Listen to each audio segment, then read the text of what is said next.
Namaste, and welcome to another episode which takes us beyond the keel, exploring a landmark collaboration that's charting a bold new course for the Indian Ocean's maritime future. I'm your host, Deepika Upadhyay, and today I will unpack the journey of Colombo Dockyard, PLC, Sri Lanka's premier shipyard, its historic partnership with Japan's Onomichis dockyard, and the recent strategic acquisition by India's Mazagon Dock Shipbuilders Limited, that is MDL.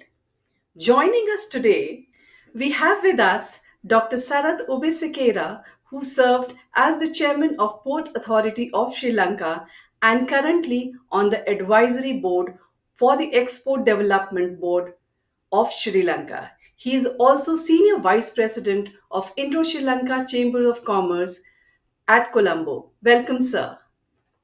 It is an honor and privilege to welcome Vice Admiral Anil Kumar Chawla, Param Vishish Seva Medal, Ati Vishish Seva Medal, Nausena Medal, Vishisht Seva Medal, a highly decorated former flag officer commanding in chief of Southern Naval Command. He is an acclaimed maritime strategist, currently advising many organizations, including International Maritime Organization. Our next speaker is Dr. Naresh Bana, who is Vice Chairman of Indo-Sri Lanka Chamber of Commerce and Industry and a distinguished scholar. He is globally recognized for his public-private partnership expertise. Let us Okay. start the question with you, Dr. Sarath. CDL has been a pillar of Sri Lanka's maritime industry for over 50 years. In your view, what have been the most defining milestones in CDL journey from the local repair yard to the regional shipbuilding hub? Yes, as you know, Colombo Dockyard was founded August 1974. Prior to uh, that time, Colombo Dockyard was under the government as Port Commission, and they have decided to privatize due to the fact that they have a exorbitant amount of loans taken to build uh, a dry dock, 125,000 dry dock. Since the privatization with the free hand to execute the orders, Colombo Dockyard started patronizing the Navy, Sri Lanka Navy, and also Sri Lanka Ports Authority, uh, and undertook construction of fast petrol boats and tugs up to about 60 to 80 ton bollard pull with their own expertise and with their own design. And that is the start of the journey of Colombo Dockyard being a private entity. And during the period from 19, uh, I think it was from 1980s, 85 onwards, we decided to we built about 40 fast petrol boats for the Sri Lanka Navy to be used during the, I would say call it a war, but it is the skirmish we had in Sri Lanka, civil unrest, and the fight between Tamil Tigers and Sri Lanka. Colombo Dockyard contributed a lot in repairing the vessels and building the vessels. Then also we have managed to secure repair of Indian Indian Shipping Corporation tankers which are beyond 125,000 ton DWT, and we did repair. We continuously we did the repairs, and we managed to secure many tankers for repair. We were competing with Indian shipyards like Cochin and other shipyards, but we managed to undertake those jobs. So that was the start of the long journey. Since the government has again decided to privatize further, private Colombo Dockyard was operated as a private company at that time. And later, of course, they decided to invite a foreign investor. You would know the history, how it happened. Thank you. Thank you for that insightful response, sir. Your reflection on CDL evolution into the regional shipbuilding hub beautifully highlighted the key milestone that define its legacy and vision. We truly appreciate your perspective. Admiral Chawla, it's a privilege to hear from someone with your leadership experience. This acquisition marks MDL first international foray. What strategic factors convinced MDL to invest in CDL, and how does this align with India's larger Indo-Pacific maritime goals? Thank you very much, Deepika, for having me on. The Indian government's larger Indo-Pacific vision is that of a free, open, sustainable, peaceful, and and a region where there is security and growth for all. That's Sagar. That's the larger doctrine, maritime doctrine that the Prime Minister of India has put forward. And within Indo-Pacific, that is expanded to Mahasagar, but the aims remain the same.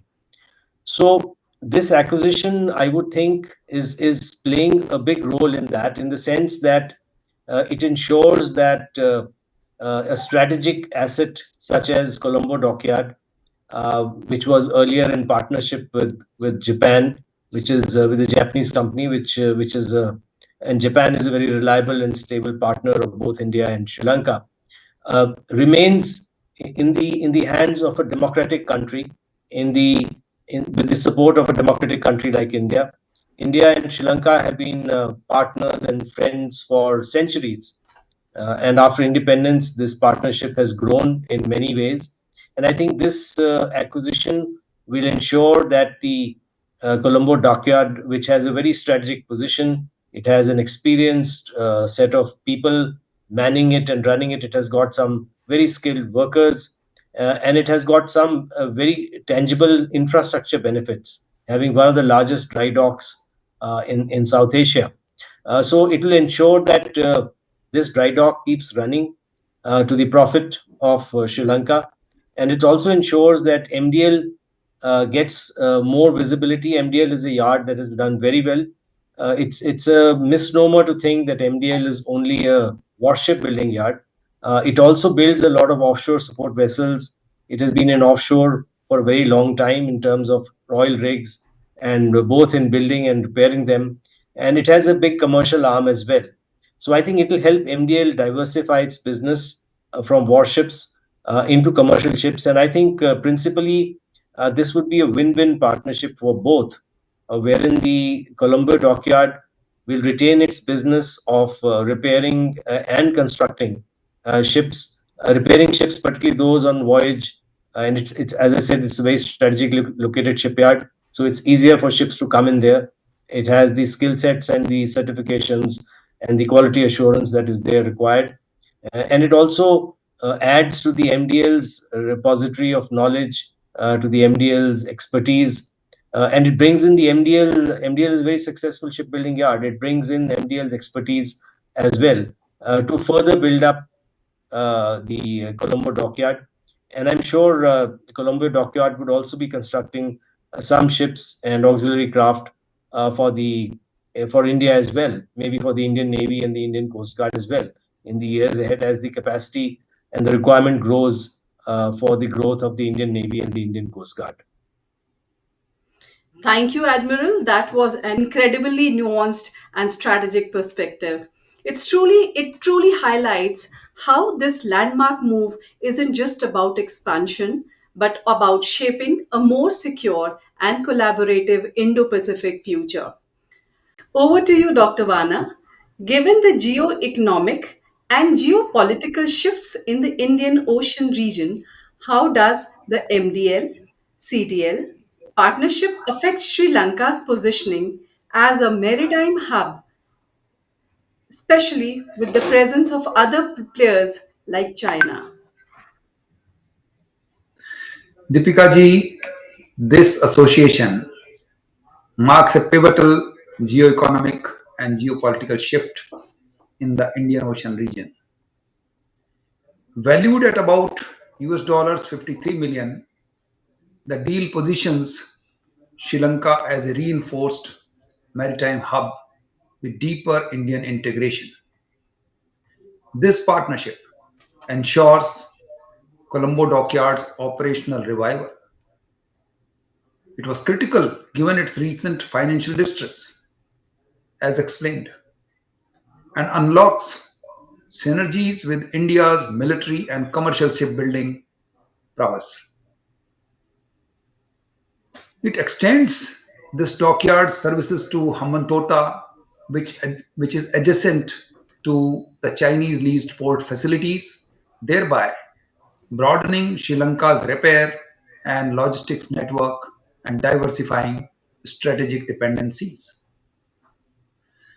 Geopolitically, the move is a clear strategic counter move to China's expanding footprint in the region, evidenced by Hambantot's 99-year lease and multiple investments under the Belt and Road Initiative. India's presence in Colombo complements its broader regional influence, including Adani Port's 35-year terminal operation, creating a more balanced power matrix in the region. Now, Sri Lanka gains from its partnership by infrastructural upgrades and integration into Indian logistical ecosystem of MSMEs and other ancillary providers, which reduces over reliance on Chinese capital. However, the risks remain, and primarily the perception within Sri Lanka of diminished sovereignty and possible strategic seesawing between New Delhi and Beijing. In total, this partnership of MDL and Colombo Dockyards enhances Sri Lanka's maritime appeal, offering a diversified, resilient framework for shipbuilding, repair, and naval support. By embedding India's industrial and defense capacity into Sri Lankan ports, the deal elevates Colombo's strategic relevance while subtly calibrating the region's power dynamics in the Indian Ocean. Thank you, sir, for that deeply insightful analysis. Your perspective truly brings clarity of how strategic partnership like MDL, CDL can strengthen Sri Lanka maritime standing amidst evolving regional dynamics.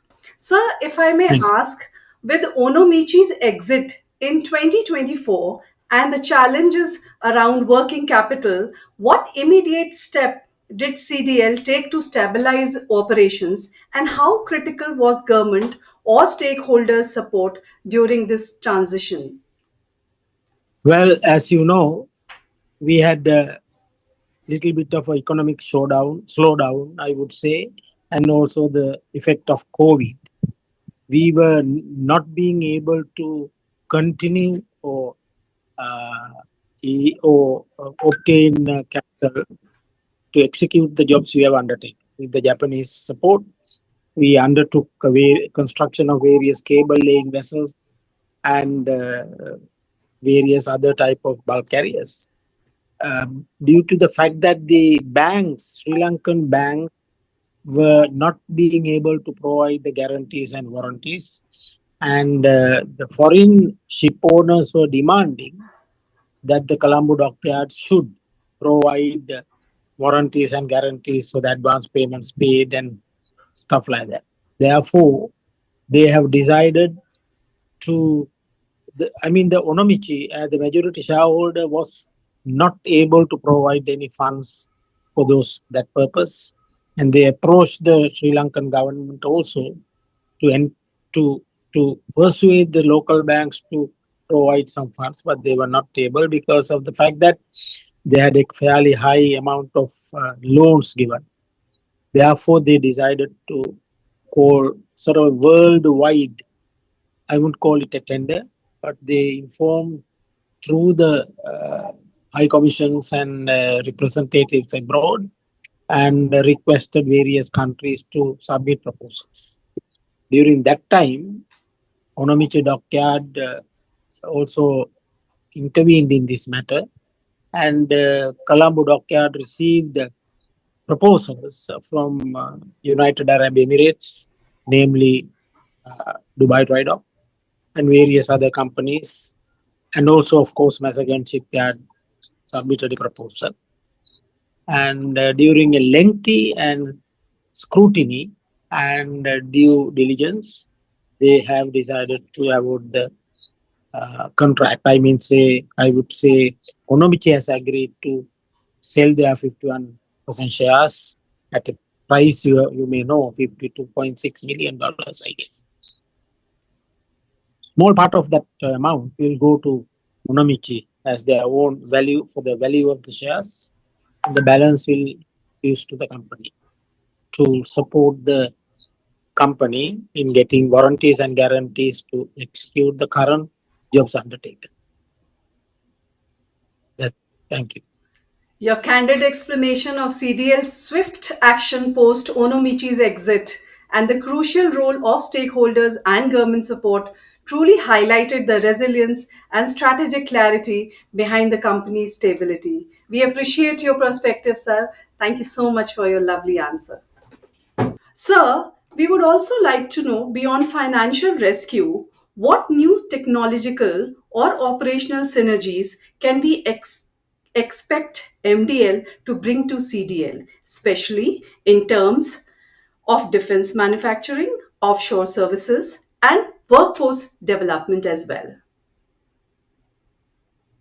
Mazagon Docks is a dockyard that has over 2.5 centuries of experience. So it's one of the oldest dry docks in South Asia. It started off building wooden hull ships, and one of the ships, that is HMS Trincomalee, that is built by MDL, is still afloat in the UK more than 150 years after it was constructed.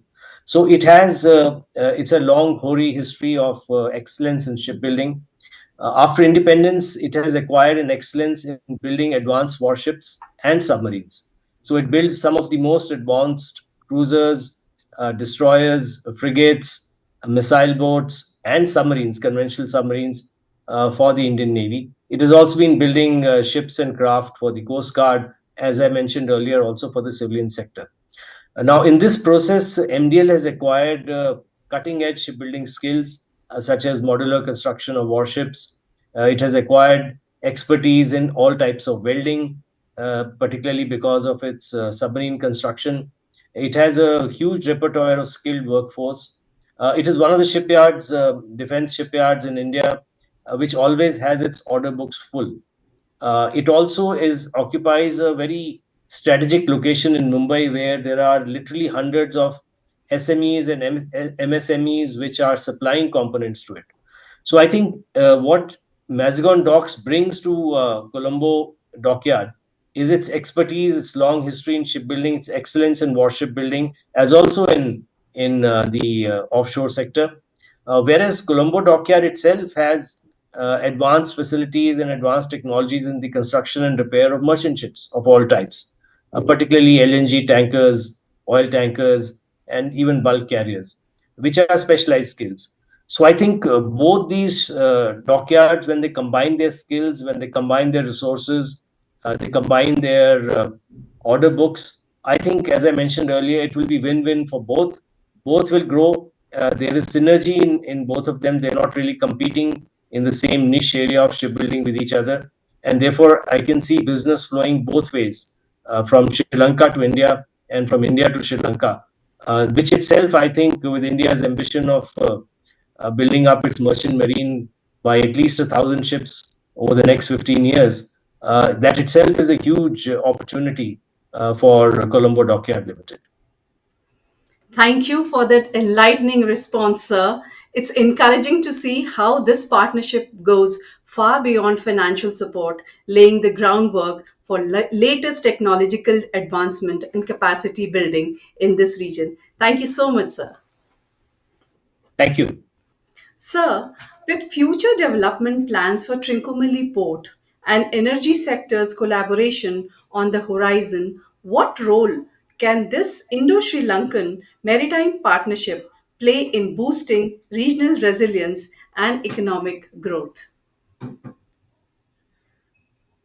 See, this Indo-Sri Lankan maritime partnership, it can significantly strengthen regional resilience and economic growth, especially as Sri Lanka eyes the strategic development of Trincomalee port and energy sector collaboration.